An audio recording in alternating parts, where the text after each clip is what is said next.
Autopilot. Have you ever forgotten your phone? When did you realize you'd forgotten it? I'm guessing you didn't just smack your forehead and mumble an expletive. The realization probably didn't dawn on you spontaneously. More likely you reached for your phone, pawing open your pocket or handbag, and were momentarily confused by it not being where you expected. Then you did a mental recap of the morning's events. In my case, my phone's alarm woke me up as normal, but I realized the battery was lower than I expected. It was a new phone, and it had this annoying habit of leaving applications running that drained the battery overnight.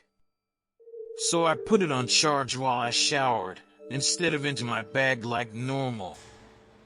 It was a momentary slip from my usual routine, but that was all it took. Once in the shower, my brain got back into the routine it follows every morning, and that was that. Forgotten.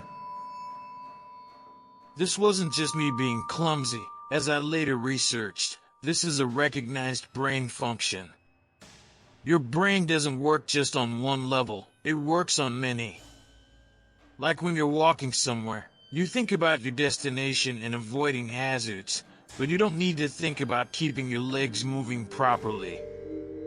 If you did, the entire world would turn into one massive hilarious QWOP game. I wasn't thinking about regulating my breathing. I was thinking about whether I should grab a coffee on the drive to work. I did. I wasn't thinking about moving my breakfast through my intestines. I was wondering whether I'd finish on time to pick up my daughter Emily from the nursery after work or get stuck with another late fee. This is the thing. There's a level of your brain that deals with routine, so that the rest of the brain can think about other things. Think about it. Think about your last commute. What do you actually remember? Probably little, if anything. Most common journeys blur into one, and recalling any one in particular is scientifically proven to be difficult. Do something often enough and it becomes routine. Keep doing it and it stops being processed by the thinking bit of the brain and gets relegated to a part of the brain dedicated to dealing with routine. Your brain keeps doing it, without you thinking about it. Soon, you think about your route to work as much as you do about keeping your legs moving when you walk. Most people call it autopilot. But there's a certain danger there. If you have a break in your routine, your ability to remember and account for the break is only as good as your ability to stop your brain going into routine mode. My ability to remember my phone being on the counter is only as reliable as my ability to stop my brain entering its normal morning routine mode, which would dictate that my phone is actually in my bag. But I didn't stop my brain entering routine mode. I got in the shower as normal. Routine started. Exception forgotten. Autopilot engaged. My brain was back in the routine. I showered, I shaved, the radio forecasted amazing weather, I gave Emily her breakfast and loaded her into the car and left. She was so adorable that morning. She complained about the bad sun in the morning blinding her, saying it stopped her having a little sleep on the way to nursery. That was the routine. It didn't matter that my phone was on the counter, charging silently. My brain was in the routine, and in the routine my phone was in my bag.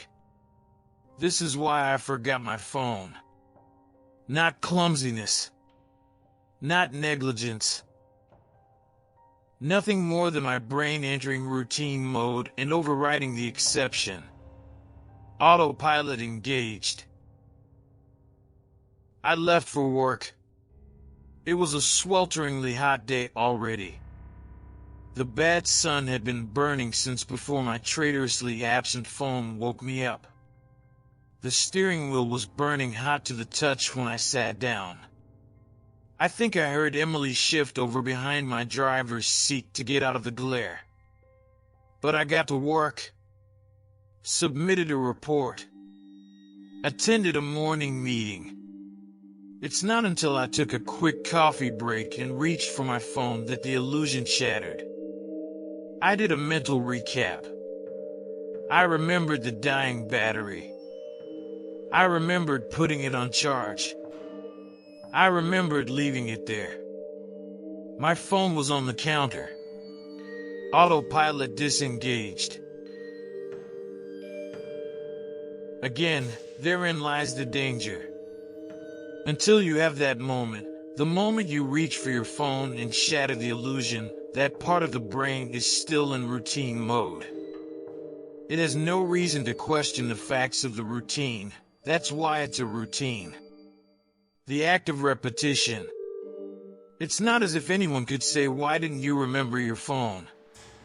Didn't it occur to you? How could you forget? You must be negligent." This is to miss the point. My brain was telling me the routine was completed as normal, despite the fact that it wasn't. It wasn't that I forgot my phone. According to my brain, according to the routine, my phone was in my bag. Why would I think to question it? Why would I check? Why would I suddenly remember, out of nowhere, that my phone was on the counter? My brain was wired into the routine, and in the routine my phone was in my bag. The day continued to bake. The morning haze gave way to the relentless fever heat of the afternoon. Tarmac bubbled. The direct beams of heat threatened to crack the pavement. People swapped coffees for iced smoothies. Jackets were discarded, sleeves rolled up, ties loosened, brows mopped. The park slowly filled with sunbathers. Window frames threatened to warp. The thermometer continued to swell.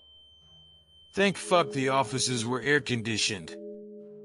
But, as ever, the furnace of the day gave way to a cooler evening. Another day, another dollar. Still cursing myself for forgetting my phone, I drove home. The day's heat had baked the inside of the car, releasing a horrible smell from somewhere. When I arrived on the driveway, the stones crunching comfortingly under my tires, my wife greeted me at the door. "Where's Emily?" Fuck! As if the phone wasn't bad enough. After everything, I'd left Emily at the fucking nursery after all. I immediately sped back to the nursery. I got to the door and started practicing my excuses, wondering vainly if I could charm my way out of a late fee. I saw a piece of paper stuck to the door. Due to vandalism overnight, please use the side door. Today only. Overnight? What? The door was fine this morning. I froze. My knees shook. My blood turned ice cold. Vandals. A change in the routine. My phone was on the counter. I hadn't been here this morning. My phone was on the counter. I'd driven past because I was drinking my coffee. I'd not dropped off Emily. My phone was on the counter. She'd moved her seat. I hadn't seen her in the mirror. My phone was on the counter. She'd fallen asleep out of the bad sun. She didn't speak when I drove past her nursery. My phone was on the counter. She'd changed the routine. My phone was on the counter. She'd changed the routine and I'd forgotten to drop her off. My phone was on the counter. 9 hours. That car. That baking sun. No air. No water. No power. No help. That heat. A steering wheel too hot to touch. That smell. I walked to the car door, numb with shock. I opened the door. My phone was on the counter and my daughter was. She was. Autopilot disengaged.